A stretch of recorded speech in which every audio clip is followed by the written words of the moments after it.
Is Tyson Fury afraid that he's going to lose to Francis that bad? Maybe he is, Ariel.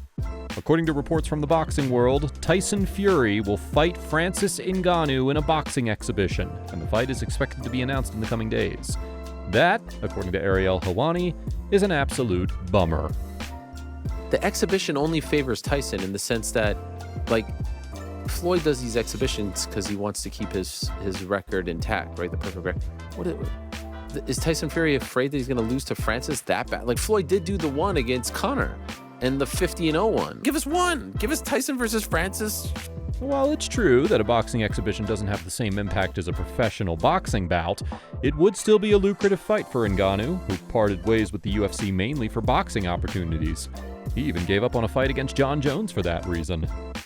Speaking about gimmick boxing fights, as Dana White likes to say, Nate Diaz has slammed his critics for saying that he has brain damage ahead of his fight against Jake Paul. But before we hear what the Stockton gangster has to say, please subscribe to Takedown MMA and turn on those notifications. Thank you.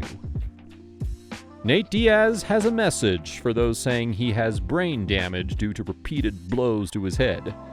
The Stockton native has had slow and slurred speech since forever, and he's also high most of the time. But some fans think that his speech impediments are due to brain damage, which is obviously not the case according to the man himself.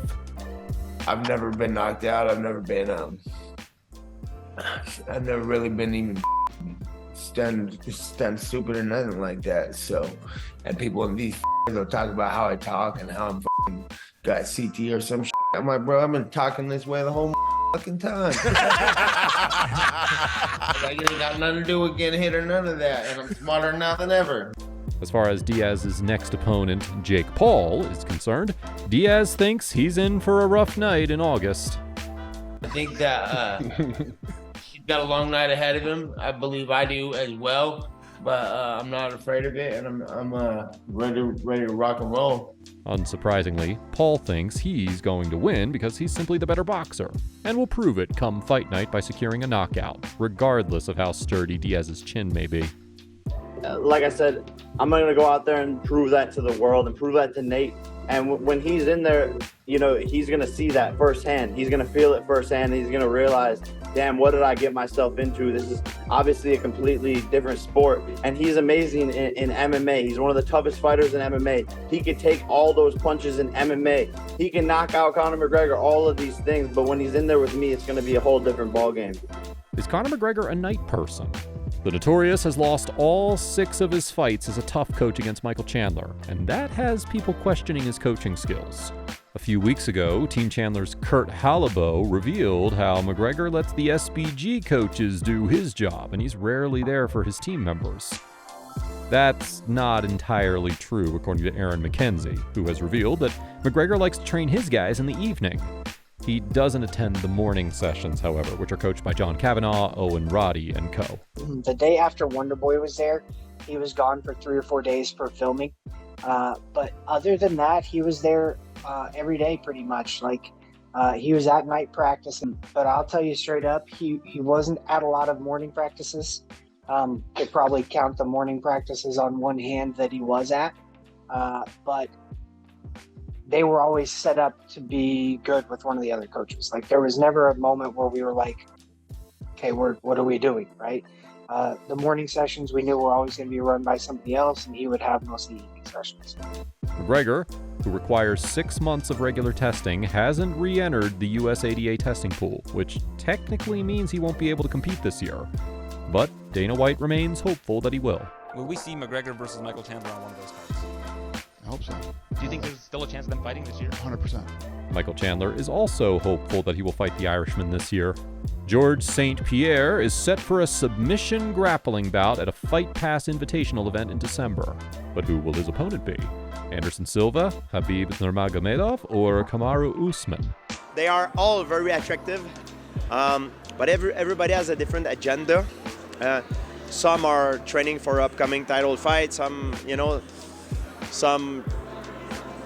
Some are maybe too heavy, some are too light, some just retired and don't want to have nothing to do with competition. I received a list from UFC today, and we're gonna check and look who's available, and when I take a decision with the UFC and with my people to make sure we go up against someone they think that the people want to see me to compete against. St-Pierre, who retired from MMA after winning the middleweight title at UFC 217, where he defeated Michael Bisping by submission after a 4-year hiatus, was also asked about a return to mixed martial arts. But that's unfortunately not on the cards. GSP loves training and competition, but at 42 years old, submission grappling is a far safer outlet for him than MMA. And I know for a fact that it is a sport that is more accessible. It's accessible to a wider range of people than mixed martial art due to the risk of injuries. And I love martial art, and I'm in a position now, I'm 42 years old. I'm not the same man that I was when I was competing.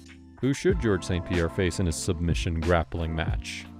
Alex Pereira has given a cheeky response to Paulo Costa after the former middleweight title challenger reacted to Pereira's recent training session with Dillon Danis.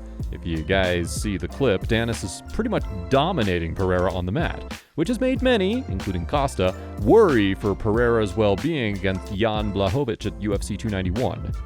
This is what Costa said, quote, "Jesus, it doesn't look good." Pereira had a gentle reminder for Costa and his critics. Quote, "With this kind of training, I became a champion. Will Alex Pereira beat Jan Blachowicz?" With Conor McGregor out of the equation for the time being, Ian Garry is keeping Ireland's flag flying high, and the undefeated prospect will battle Jeff Neal at UFC 292. Joaquin Buckley would still like to fight him, however. Quote, "Crazy that Bo Nickel was more serious about boxing at the Apex than that boy, Ian Garry. Good, though, because I was going to knock the Lucky Charms out of his ass." One Twitter user didn't even bother roasting Buckley for his big claims. He let an automated Twitter account do the honors. Here's what Roast Him Jim said, quote, well, look who thinks they're a tough guy. I'd suggest you'd focus on perfecting your grammar rather than your boxing skills. Maybe then you won't embarrass yourself with lackluster comebacks. Whew, imagine getting roasted by AI. Another user said, quote, "Bro, he's fighting Jeff Neal next. Neal is a harder fight for him than you would ever be, so chill out." Will Ian Garry reach the same heights as Conor McGregor? We'd love to hear your thoughts on today's stories in the comment section below. To stay up to date with the latest happenings in the world of MMA and boxing, please subscribe to our channel and turn on those notifications. Thank you for your continued love and support, and we'll see you in the next one.